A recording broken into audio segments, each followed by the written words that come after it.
Hampir tiap hari kita berurusan sama bank kan? Tapi pernah nggak sih kita berhenti sejenak dan mikir, sebenarnya apa sih yang terjadi di balik layar itu? Nah, dalam 5 menit ke depan, kita bakal bedah tuntas dunia perbankan. Oke, bayangin deh, gaji bulanan masuk ke rekening.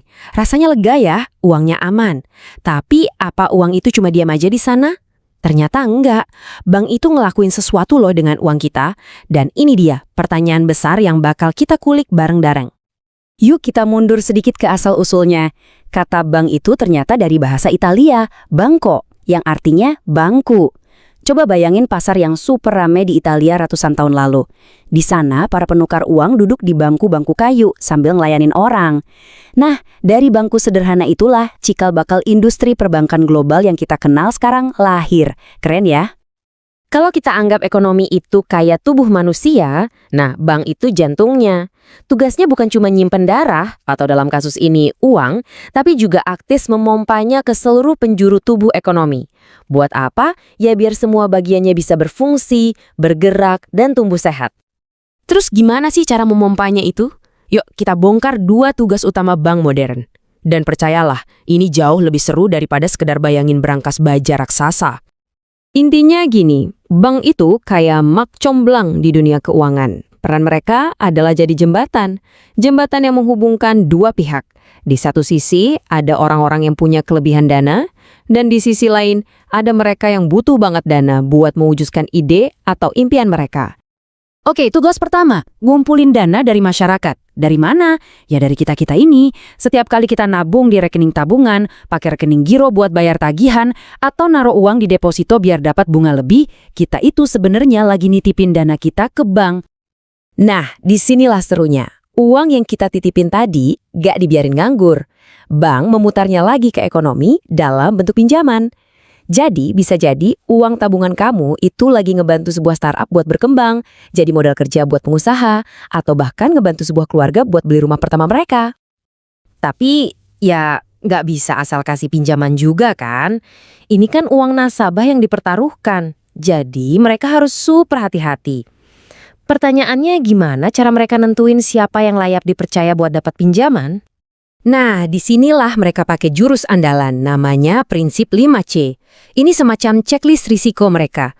Mereka bakal lihat karakter kita, punya reputasi bagus nggak soal bayar utang, terus kapasitas, penghasilan kita cukup nggak buat nyicil, modal, kita sendiri naruh modal berapa di proyek ini, jaminan atau kolateral, ada aset nggak yang bisa dijaminkan, dan terakhir, kondisi ekonomi secara umum lagi bagus atau nggak.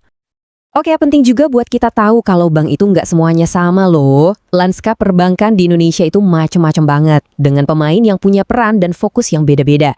Yuk kita lihat lebih dekat. Coba kita bandingin 2 pemain utama ini. Ada bank umum, ini ibaratnya supermarket keuangan. Lengkap, semua ada. Dari transfer ke luar negeri sampai kartu kredit. Nah, di sisi lain ada Bank Perkreditan Rakyat atau BPR. Ini lebih kayak toko kelontong di lingkungan kita. Fokusnya melayani komunitas yang lebih kecil dengan layanan yang lebih spesifik, kayak tabungan dan kredit mikro. Mereka nggak punya fitur rumit kayak giro atau ikut sistem clearing, yaitu sistem transfer antar bank yang beda. Pemiliknya juga macam-macam. Ada bank punya pemerintah, ada punya pengusaha swasta dalam negeri, ada yang didirikan Pemda, bahkan ada juga bank asing yang beroperasi di sini. Keragaman ini bagus, bikin persaingan jadi sehat. Nah, sekarang kita masuk ke perbedaan yang paling mendasar nih, soal filosofi. Filosofi di balik cara mereka cari untung. Di Indonesia, ada 2 aliran besar yang jalan barengan. Jadi, di satu kubu ada bank konvensional, yang model bisnisnya kita semua tahu, berbasis bunga. Di kubu lain ada bank syariah. Nah, ini beda banget. Fondasinya dibangun di atas prinsip kemitraan dan bagi hasil. Ini pergeseran yang gede banget, dari hubungan yang minjemin dan yang minjem, jadi hubungan mitra bisnis. Ada kutipan bagus yang ngejelasin ini.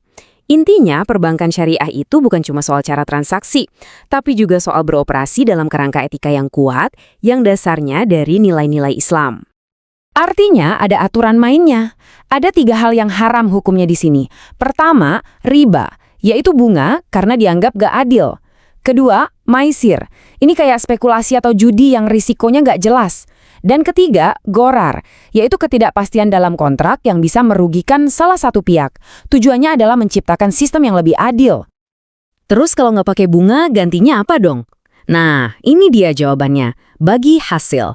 Ini konsepnya kemitraan. Bayangin kamu dapat modal buat usaha dari bank syariah. Mereka nggak bakal nagih bunga tetap. Sebaliknya mereka jadi partner kamu. Kalau usahamu untung, keuntungannya dibagi. Tapi yang paling penting, kalau amit-amit rugi, risikonya juga ditanggung bareng. Jadi, mau itu konvensional atau syariah, pada akhirnya peran bank itu sama, jadi mesin penggerak ekonomi. Yuk kita lihat gimana semua aktivitas ini kalau digabungin bisa menyalakan api perekonomian kita. Oke, jadi kalau kita rangkum semua ceritanya, semua ini berawal dari hal yang kelihatannya sepele. Sedikit uang yang kamu sisihkan, sedikit yang saya tabung, dikali jutaan orang di seluruh Indonesia. Bank mengumpulkan semua recehan dan tabungan kecil ini dan mengubahnya jadi kekuatan ekonomi yang luar biasa. Kumpulan tabungan itu jadi modal raksasa yang melahirkan bisnis baru, membangun rumah impian, dan ya, pada akhirnya jadi bahan bakar yang memutar roda perekonomian negara kita. Jadi jelas ya, bank itu lebih dari sekedar dompet digital raksasa atau tempat nyimpen uang. Mereka itu pilar penting yang menopang stabilitas, mendorong pemerataan, dan meningkatkan kesejahteraan kita semua. Nah, ini ninggalin kita sama satu pertanyaan gede buat kedepannya. Dengan gempuran fintech, bank digital, dan kripto, bakal kayak gimana ya wujud bank 10 atau 20 tahun lagi? Itu pertanyaan yang jawabannya bakal kita saksikan bareng-bareng. Terima kasih sudah menyimak.